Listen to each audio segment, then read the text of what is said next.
नमस्कार, आदाब, सत श्री अकाल दोस्तों। आज मैं जो आपको कहानी सुनाने जा रहा हूँ, दरअसल मैं इसको पिछले 2 दिनों से इसको स्टडी कर रहा था।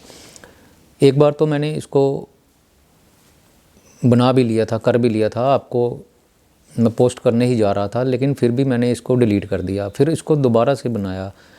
असल में मैं सोच रहा था कि इतनी विभत्स कहानी जो ये कहानी है, इतनी दिल को दहला देने वाली है, इसको आपके सामने लाऊं या ना लाऊं।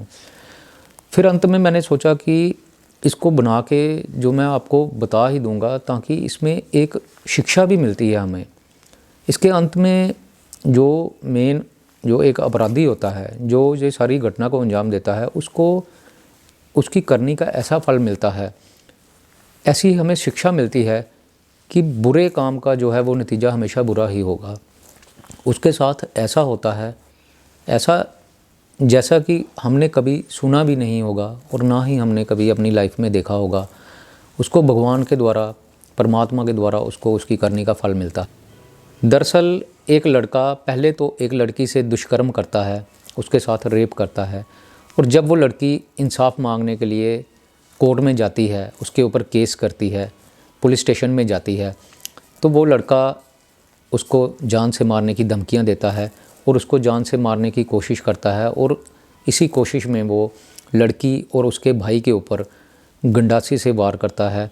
लड़की के भाई को लाठी डंडों से पीटा जाता है। लड़की के शरीर पर कम से कम 30 से ज़्यादा जख्म आ जाते हैं। उसके बाद भी इन लोगों का मन नहीं भरता, तो वो लोग क्या करते हैं कि लड़की को गोली मारते हैं, लड़की के ऊपर फायर करते हैं। जो गोली होती है वो लड़की के सीधा पीठ में जाके लगती है।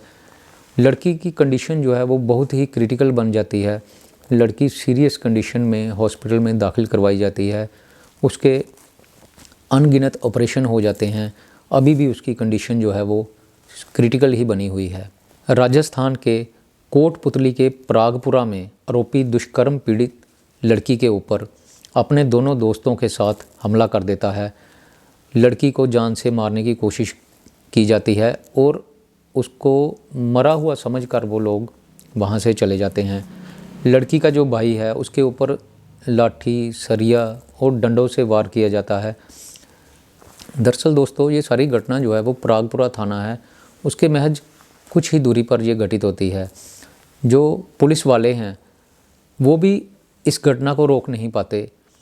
असल में पुलिस वालों ने जो ये सारा केस है, इसमें पहले ही इस केस को गंभीरता से नहीं लिया था। लड़की ने पुलिस स्टेशन में अपनी सुरक्षा की गुहार लगाई होती है, और उसने, और जो आरोपी होते हैं जो उनको जान से मारने की धमकियां दे रहे थे, उनके ऊपर भी कार्रवाई करने के लिए लड़की और उसके भाई ने बोला हुआ था। लेकिन पुलिस जो है वो उनकी नहीं सुनती, उनके ऊपर कोई भी कार्रवाई नहीं करती। अगर पुलिस वाले जो है समय रहते वो उन आरोपियों पर कार्रवाई कर लेते, उन पर कड़ा एक्शन लिया जाता, तो हो सकता है ये घटना जो है वो घटित ही नहीं होती। प्रागपुरा थाने के तकरीबन 20 मीटर की दूरी पर शाम को 7 बजे ये घटना जो है इसको अंजाम दिया जाता है। दरअसल एक लड़का अपनी बहन को स्कूटी से लेकर आ रहा था। उसकी बहन जो है वो किसी निजी कंपनी में काम करती थी, लेकिन वो कंपनी जो है वो उनके शहर से दूसरे शहर में थी। लड़की का आना जाना जो है वो बस में होता था, और शाम को अंधेरा हो जाता है 7 बजे। तो उसका भाई बोलता था कि मैं तुम्हें लेने के लिए बस स्टैंड पर आ जाया करूँगा। वो भाई रोज़ की तरह उसको स्कूटी से बस स्टैंड से लेकर घर की तरफ आ रहा था। तभी वहाँ पर जो इस घटना का मुख्य आरोपी है राजेंद्र यादव, वो अपने दोनों दोस्तों के साथ छुपा हुआ बैठा हुआ था। वो घात लगा के बैठा हुआ था। जैसे ही वो लोग लड़की को देखते हैं स्कूटी पे आते हुए, वो लोग उनकी स्कूटी को धक्का दे देते हैं। जो स्कूटी है वो नीचे गिर जाती है। लड़की का भाई और लड़की दोनों सड़क पर गिर जाते हैं। उसके बाद वो पहले तो उसके भाई के ऊपर लाठी डंडों और सरिया से वार करते हैं, और उसके बाद वो लड़की के ऊपर गंडासी से अनगिनत वार कर देते हैं, और उसके बाद उसको गोली मार देते हैं।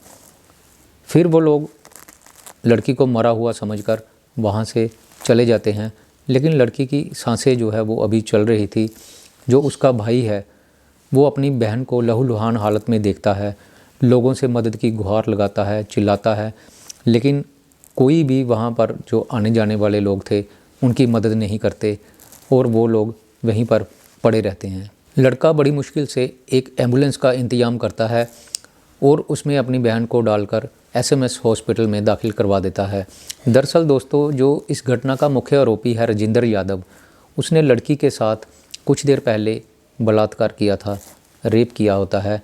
लड़की उसके ऊपर केस करवाती है और वो लगातार उसको केस वापस लेने के लिए धमकियां दे रहा था। वो उसको बोलता था कि मैंने पहले तो तुम्हारे साथ रेप ही किया है, अगर तुमने केस वापस नहीं लिया तो मैं तुम्हें जान से भी मार दूंगा। इस कारण लड़की और उसके भाई ने जो है वो पुलिस स्टेशन में रिपोर्ट लिखवाई होती है। पुलिस में वो अपनी सुरक्षा की मांग कर रहे थे और आरोपियों के खिलाफ़ कार्रवाई जो है वो करने की मांग कर रहे थे, लेकिन उनकी कोई भी सुनवाई नहीं हो पा रही थी। आरोपी जो राजेंद्र यादव है, उसका बड़े बड़े मंत्रियों के साथ उठना बैठना था।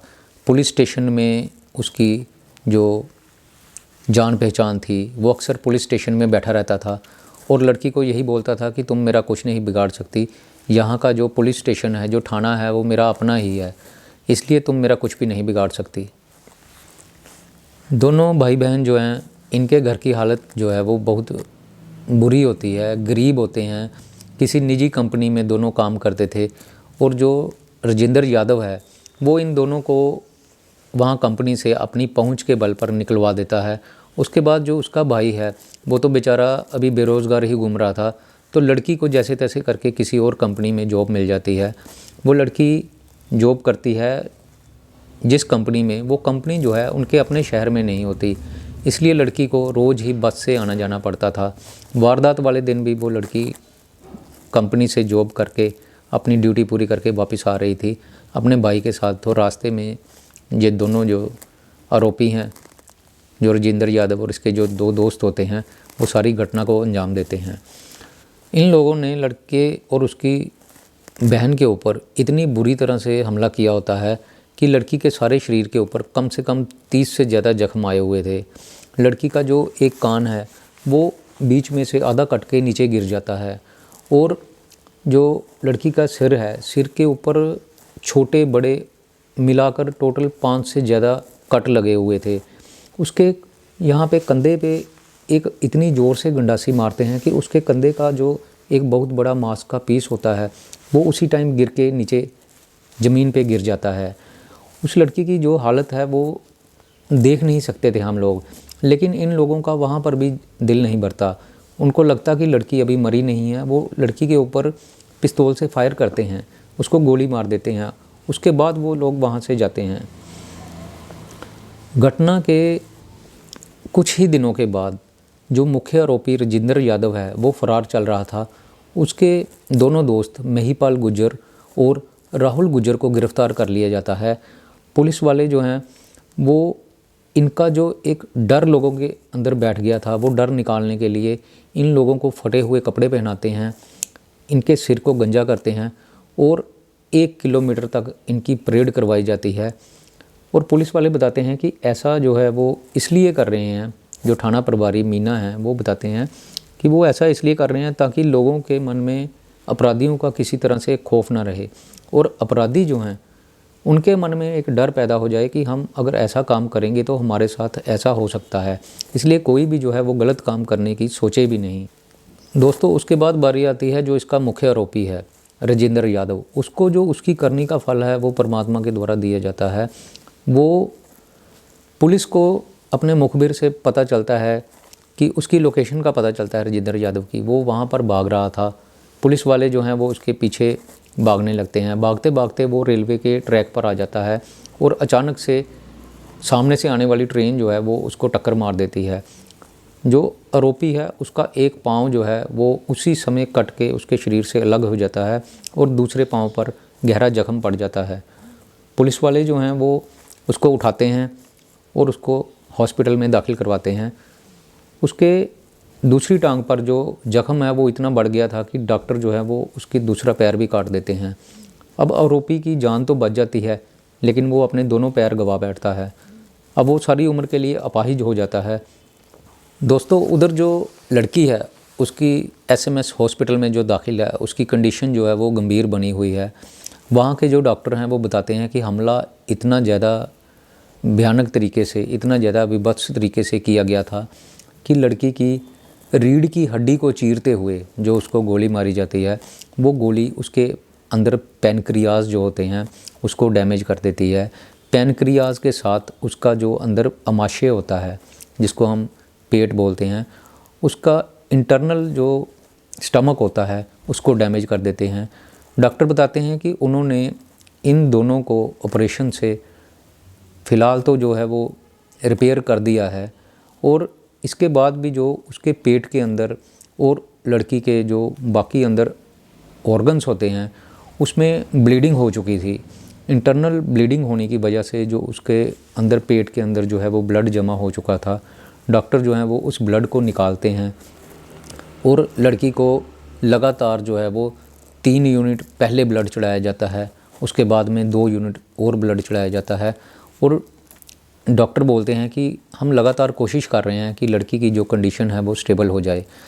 डॉक्टर बोलते हैं कि हो सकता है कि लड़की जो है वो कुछ दिनों के बाद रिकवर कर जाए, ठीक हो जाए, लेकिन वो बोलते हैं कि इसको पक्का कुछ नहीं कहा जा सकता, क्योंकि इसमें इन्फेक्शन जो लड़की के पेट के अंदर इन्फेक्शन जो है वो फैलने के भी चांसेस हैं। अगर इन्फेक्शन फैलती है तो वो इन्फेक्शन जो है वो उसके पूरे शरीर में फैल जाएगी। उस कंडीशन में उस लड़की का बचना जो है वो बहुत ही मुश्किल हो जाएगा। तो दोस्तों, हम तो इसमें यही कहना चाहेंगे कि कैसे आजकल के लोग हैं जो ऐसी वाली इतनी भयानक घटना को अंजाम दे देते हैं। क्या उनको अपना लाइफ का भी डर नहीं रहता? उनको क्या इतना भी पता नहीं चलता कि हमारे हिंदुस्तान का जो कानून है, जो हमारा पुलिस प्रशासन है, वो एक ना एक दिन आपको पकड़ ही लेगा, और जो यहाँ के कोर्ट हैं वो आपको आपके करने की सज़ा दे ही देंगे। तो फिर क्यों ऐसा लोग जो हैं वो ऐसा काम करने की सोचते हैं? अब जिसने ये काम किया, जो लड़का इसका मेन जो आरोपी होता है, उसके दोनों पैर जो हैं वो कट चुके हैं, वो सारी उम्र के लिए अपाहिज हो चुका है। उसके दोनों जो दोस्त हैं जिन्होंने उसका साथ दिया, वो लगता नहीं कि अब कभी भी जेल से बाहर आएंगे, वो सारी उम्र जेल के अंदर ही रहेंगे। तो दोस्तों, यहाँ पर तो हमें यही शिक्षा मिलती है कि बुरे काम का बुरा ही नतीजा होता है, इसलिए हमेशा बुरे काम से बच के रहना चाहिए। तो दोस्तों, मेरी आज की कहानी यहीं पर ख़त्म होती है। मैं फिर आऊँगा आपके लिए एक नई कहानी लेकर। तब तक के लिए नमस्कार।